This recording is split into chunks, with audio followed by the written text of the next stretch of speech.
25 বছর ত্রিপুরায় সিপিআইএম গরিব মানুষদের জন্য কিছুই করতে পারেনি বললেন ত্রিপুরার মুখ্যমন্ত্রী ডাক্তার মানিক সাহা।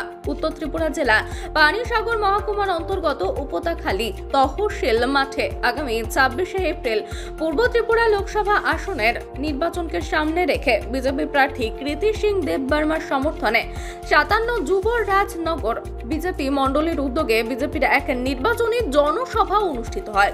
জনসভায় উপস্থিত ছিলেন ত্রিপুরার মুখ্যমন্ত্রী ডাক্তার মানিক সাহা, ত্রিপুরা সমাজ শিক্ষা ও সমাজ কল্যাণ দপ্তরের মন্ত্রী টিঙ্কু রায়, ত্রিপুরা প্রদেশ বিজেপির সভাপতি রাজীব ভট্টাচার্য সহ অন্যান্যরা। বক্তব্য রাখতে গিয়ে ত্রিপুরার মুখ্যমন্ত্রী ডাক্তার মানিক সাহা বললেন, 25 বছরে ত্রিপুরার বিগত সিপিআইএম সরকার গরিব মানুষদের জন্য কিছুই করতে পারেনি।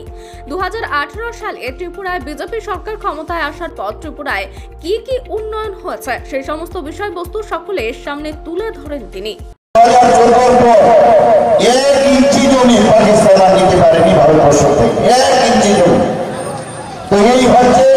আমাদের এখন প্রধানমন্ত্রীর নেতৃত্বে যে সরকার, আমরা এই কারণেই এবার খুব ইম্পর্টেন্ট আমাদের এবারের ইলেকশন, এবং এখানে বলা হয়েছে আপনারা সবাই জানেন আমাদের যে ভারতীয় জনতা পার্টির পক্ষ থেকে যাকে মনোনয়ন দেওয়া হয়েছে, রাজ ফ্যামিলির কন্যা মহারাজা কিরিট বিক্রম কিশোর মানিক্য বাহাদুরের কন্যা মহারানী কৃতি সিং দেববর্মা মহারাজ। এখানে বিরোধীরা বলছেন উনি তো এখানকার না, উনি তো বাইরে। আমার মেয়ে যদি বাইরে এখন বিবাহ কারণে বাইরে যায়, সে কি আর বাইরের লোক হবে? আপনারা বলুন, মানে কোনো না কোনো জায়গার মধ্যে ইচ্ছে করে একটা কনফিউশন সৃষ্টি করার মাস্টার হচ্ছে এই ইনস্টিটিউটের যারা শরীররা আছেন তারা। এখানে রাজীব বাবু বলেছেন যে খুন, সন্ত্রাস, অগ্নিসংযোগ, ধর্ষণের যে যারা এতদিন ধরে রাজ্য চালিয়েছে তাদের সম্পর্কে বিস্তারিত আলোচনা করেছেন এবং গণতন্ত্রের কথা বলেছেন। আমি জিজ্ঞেস করতে চাই, ইমার্জেন্সির কথা আপনাদের মনে নেই?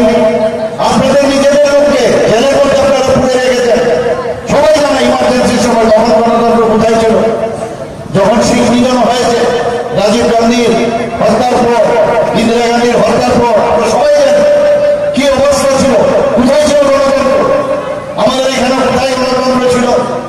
আমাদের সবাই আমরা জানি কিভাবে আমাদের রুটি চিপে ধরে ওরা গণতন্ত্রের কথা বলে আমাদের যেভাবে দাবিয়ে রাখতো মানুষের কণ্ঠ। খালি বলতো যে আমাদের লোক হলে তারাই একমাত্র মানুষ, আর বাকিরা কোনো মানুষ না, তারা অসাধারণ লোক, তাদের সাথে কোনো কথা নেই। আমরা দেখতাম পার্টির লোক হলে সব সুযোগ সুবিধা পাবে, কিন্তু আমাদের প্রধানমন্ত্রী এবং আমাদের ডাবল ইঞ্জিনের সরকার, এখন আমরা কি দিচ্ছি? কোথাও গ্যাসের কানেকশন দেওয়া হবে, সেখানে কোনো সিপিএম এর করো কি কংগ্রেসের করো, ইভেন বিজেপির করো, যারই হোক, সেটা আমরা দেখি না। কাউকে যদি প্রধানমন্ত্রী আবাস যোজনায় ঘর দেওয়া হয়, সেখানেও আমরা দেখি না। আমরা যদি নলসে জল আমাদের জল জীবন মিশনে, সেখানেও আমরা দেখি না। সব জায়গায় যে এই ধরনের যে মাইন্ড সেট এতদিন করে সিপিএম করে রেখেছে, তার থেকে আস্তে আস্তে করে মানুষ অনেকটা এখন বেরিয়ে এসছে। যে নির্বাচন খুব গুরুত্বপূর্ণ নির্বাচন, আমরা সবাই জানি যে এই নির্বাচনে আবার তৃতীয়বারের জন্য প্রধানমন্ত্রী হিসাবে আমরা আমাদের প্রধানমন্ত্রী, যশস্বী প্রধানমন্ত্রী নরেন্দ্র মোদীজিকে বসানোর সেই নির্বাচন।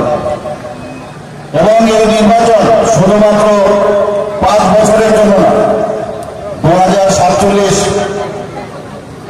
সনে যে এখন উনি যেসব পরিকল্পনা করছেন এবং আমাদের এই বিকশিত ভারতে যে সুফল, সেটা পাওয়ার জন্যই এই নির্বাচন।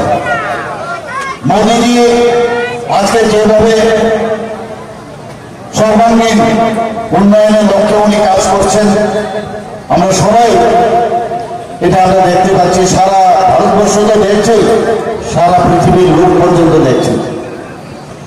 মোদীজি আপনারা জানেন যে প্রতি মাসের শেষ রোববারে উনি মন কি বাত অনুষ্ঠানের কথা, মানুষের সাথে কথা বলেন। সারা পৃথিবীর যারা রাষ্ট্রপ্রধানরা আছেন, যারা প্রেসিডেন্ট হোক, প্রাইম মিনিস্টার হোক, ওনারা অবাক চিত্তে ভাবেন যে এরকম রাষ্ট্রনেতা তো আমরা কখনো দেখিনি, যে উনি এতদিন ধরে এই মন কি বাত অনুষ্ঠান করছেন। এবং তার মেইন উদ্দেশ্য কি, যে সাধারণ মানুষের কথা শোনা। আপনারা সবাই দেখি যেভাবে মানুষের সাথে উনি কথা বলেন, তাতে করে মানুষের সাথে সম্পর্ক সৃষ্টি করে দেন। সম্পর্কের সাথে যে সময় রাস্তাবল ময়দানে, আমাদের বিবেকানন্দ ময়দানে কিছুদিন আগে এসেছিলেন, উনি এসে বলেছেন যে 10 বছরে আমি যা দিলাম বা আমি করার চেষ্টা করলাম, ये तो ट्रेलर है, पिक्चर तो अभी बाकी है। কাজে আমাদের আগামী দিনের ফুল পিকচার যদি দেখতে হয়, উনি সেদিন বলেছেন যে এই 2047 সন শুধু নয়, এবারের ইলেকশনের পর আগামী 1000 বছর পর্যন্ত ভারত কোন দিকে যাবে তার যে দিক নির্দেশনা সেটা তৈরি হবে। কি কি করবে আমরা বুঝতে পারছি না। এই 10 বছরে উনি যা করেছেন, আজকে 2000 আমরা 14 আগে এই ভারত এটাকে টিকবে কি টিকবে না, সেরকম একটা অশনি সংকেত আমরা দেখতে পেয়েছিলাম। আপনারা সবাই জানেন মিলিজুলি সরকার ইউপিএ চারিদিকে স্ক্যাম, আমাদের সোলজারদের গলা কেটে আমাদের দেশের মধ্যে ফেলে দিতে পাকিস্তানের সমস্ত হারমাত বাহিনী। আমরা সবাই জানি টেররিস্টরা আমাদের পার্লামেন্টে পর্যন্ত আক্রমণ করেছে। বম্বে টেররিস্ট কাহিনী আপনারা সবাই জানেন। সমস্ত দেশের মধ্যে এই ধরনের ঘটনা হলো। চাইনা আমাদের হাজার হাজার বর্গ কিলোমিটার এখনো ওদের দখলে চলে গেছে। শুধু তাই নয়, নর্থ ইস্ট আমরা দেখেছি। এর জন্য আমরা ভুক্তভোগী যে টেররিস্টদের যে বারুদ আমরা সবাই দেখেছি। কোথায় কখন সেই বোম ব্লাস্টিং হবে আমরা জানতাম না। মানুষকে ধরে নেওয়া, ত্রিপুরাতে আমরা দেখতাম মানুষকে ধরে অপহরণ করে নিয়ে যেত মুক্তিপণ। কি একটা অবস্থা ছিল, কোনো কন্ট্রোলই ছিল না। সেই জায়গায় 2014-তে প্রধানমন্ত্রী যে যখন এলো, যখন সার্জিক্যাল স্ট্রাইক করলো, এবং আমরা জানি এয়ার স্ট্রাইকের পরে তখন কিন্তু আর রাষ্ট্রপ্রধান নেই পাকিস্তানে।